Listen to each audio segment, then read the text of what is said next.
Do you think the range is gone?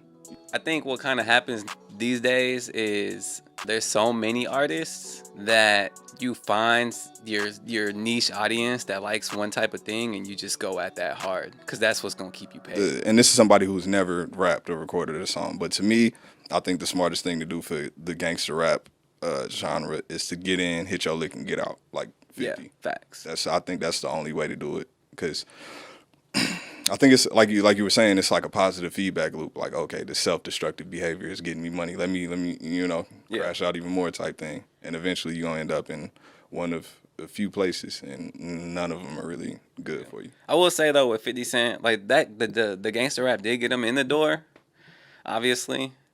But he did a good job just making music. Yeah. Like he just made good music. Like Candy Shop and shit like that was not gangster music. It just sounded good. Yeah, it appealed to people. You hit me with 21 questions the other day. I was like, damn, I had to go back and listen to it. Yeah. You know what I mean? No, that's hard. I feel like the range is. I don't know. Do you think the range is gone? You know? For artists? Yeah. No, I don't. I think what kind of happens these days is there's so many artists that you find your niche audience that likes one type of thing, and you just go at that hard because that's what's gonna keep you paid. So like I feel like we were just talking about Rahway before we started. His sad music is what keeps him paid and keeps him going. Obviously, he's probably really fucking depressed. Yeah. Like he's a little bit like, you look at him and it's kind of concerning at points. So he's likely, I don't know the man in person, but he's likely really fucking depressed. But at the same time, that sad music is what keeps everything going because he found a niche audience. He found the sad people that like sad music.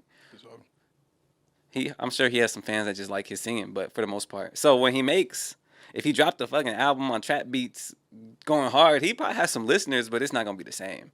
And I think that's what kind of happens today because it ties into a topic that they had on the OakA podcast a few episodes ago.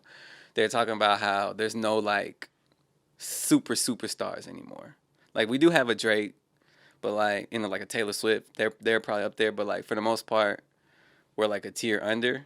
Mm-hmm. And I think that tier is so full that everyone has to have their niche that really hits. So like the versatility kind of spreads. But back then, when there was not as many people trying to fight for these positions and these outlets, and like they could be more versatile and hit multiple types of shit and still, because there's artists that can do a lot.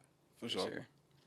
So I think that kind of is the issue with today, and the versatility seeming like it's gone. It's like the amount of music that's being put out and versatile is the same still. Like there's a lot of good music, but you have to find those artists rather than finding one artist that can do it all type thing. Which there's a few of those too, but I think that's another reason. Like I hadn't thought about it, but like you kind of broke it down in a way that also like.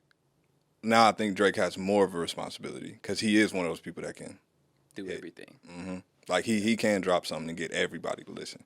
He could. Mm-hmm. If someone's gonna drop some political reggae, fuck the government shit, they gonna listen to Drake. I ain't gonna lie to you. Oh, for sure. I might not be as interested as a Take Care, but I'm gonna turn that bitch on and be like, okay. Nah, wait till Drake call Joe Biden a waste man, bro. It's gonna be what? What is going up?